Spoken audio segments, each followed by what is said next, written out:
the topic on discussions today. Mr. President, I am deeply concerned about the systematic pattern of violation of fundamental human rights in this country. We have seen an increasing edge towards a totalitarian state. Peaceful protesters are crushed with force. Court orders are violated. An onslaught against democratic institutions, and also a clear breach and consistent erosion of our democratic values. My main concern is this. Whatever we do today because we are in power, we may also be at the receiving end tomorrow. We should know that power is transient. Where was Gowon, who ruled Nigeria for 9 years? Where was Obasanjo, who ruled Nigeria for over 11 years? Where is Babangida, who ruled Nigeria for 8 years? Where is Abacha for 5 years? Where is Jonathan for 5 years? Where is Umaru Musa Yar'Adua? I think we should understand that power is temporary. It's temporary. Power is an opportunity for you to serve, to make positive impact in the lives of your people. Whatever you do in the course of application of levers of power, there will always be a karma for it. What we saw yesterday about Dino Melaye is not going to be the history of Dino Melaye. It's going to be the history of Nigeria's democracy. It's going to be the history of the 8th National Assembly. And it's going to be the history of the government in power today. My main concern is when people are in power, they forget that there will be tomorrow. They forget that there will be life after power.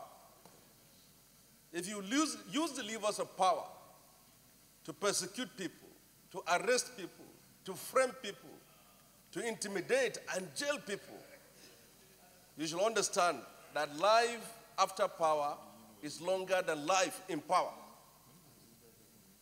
Our main concern, our democracy is consistently falling apart. If this can happen to a sitting senator, it can happen to all of us. You may be in the good books of the people in power today, and such things may have not happened to you. But whatever position you take today will be a record if it happens to you tomorrow.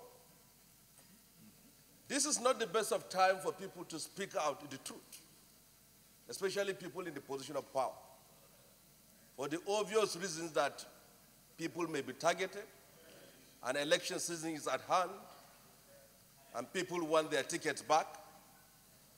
But I think we should understand that not only power, life itself is temporary. Where are our colleagues? Here are the three of them. Where are they today? Who gave you the assurance that you will be up to 2019? The average age of people who are here today are 50 to 55 years. In 20 years, you will be in your 70s or 80s. So where is the permanence in power? Mr. President, what happened to Dino today, or yesterday, or the day before yesterday, is an onslaught on democracy. For people like us, I know very well I'm also a target, and I will fall into the situation of Dino, but I'm not bothered. I'm not bothered about that. What bothers me is to state the truth as it is. He has said it consistently here, that he said the truth, he died. You don't say the truth, he died. That is a fact. But we should be watchful in the way we use power, the way we apply power to people who are not in the position of power. There were people who were in power yesterday, surrounded by all security men. They have their disposal money as state security apparatus with them. Today they go to courts alone. There is nobody to speak for them. There is nobody to stand for them. The fortresses of power has gone. When God gave us this power, it is for us to use it for the betterment, the progress, and the prosperity of our country. What we are seeing today is a shame to our country. But my main concern is the fact that these were the very issues most of us spoke against in the last 5, 6, 7, 8, 9, and 10 years. We always make references of the past, of the corruption, the human rights violation, the cruelty, the persecution that happened in this country for over a decade and a half. Here we are today, being accused of what we have been speaking against for over a decade or two. It may be convenient for us to stand up here and sing the praises, either out of fear or calling for favor. But we should know, whatever is not done on the foundation of truth will certainly collapse. Amen. Do you know, as it is today, amen, for how long he will serve in that place, a dark cloud of guilt will be hanging over the horizon of Nigeria. But the very fact that he represents a people. There are people today who are in power, who have forgotten those who suffered, those who sacrificed to bring them where they are.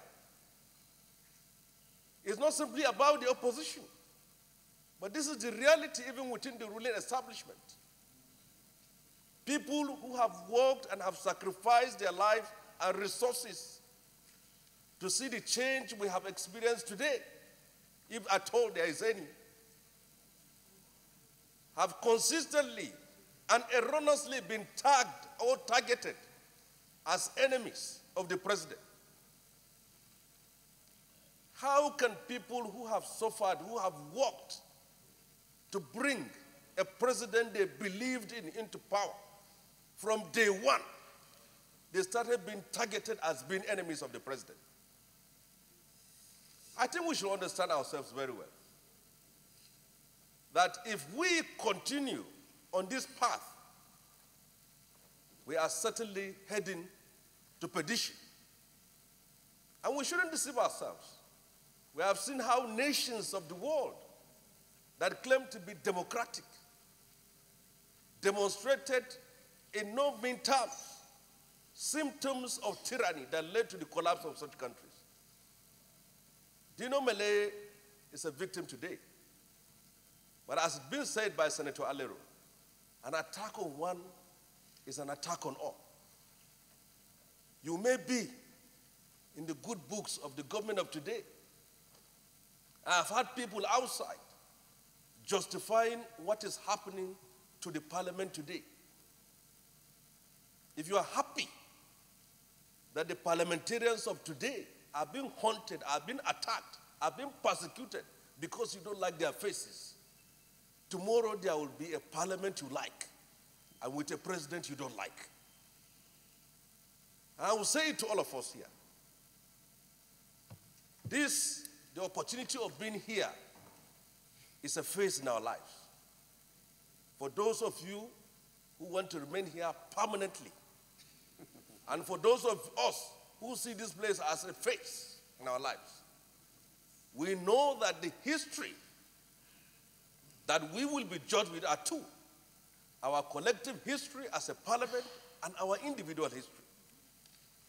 But this Senate and this parliament must stand firm and speak the truth, because you will not be judged by the favors you think you will get today. You will not be judged by the promises that is made to you. will be judged by which position did you take when democracy is being attacked. I said this is a difficult moment for people to speak the truth. It's a difficult time. A difficult time. Many people, when you bring controversial issues at this very time, they will prefer to remain silent. Or they will bury their heads in the sand, hoping that the issue will go away. But I think we should be man enough. When you are elected to be a senator of the Federal Republic of Nigeria, you are duty-bound morally and constitutionally to stand in the defense of freedom and justice. You must speak truth to power when it is wrong. And I call on this Senate to stand firm. What has happened to one of us can happen to all of us. And I thank you very much for this opportunity. Senator Shitu.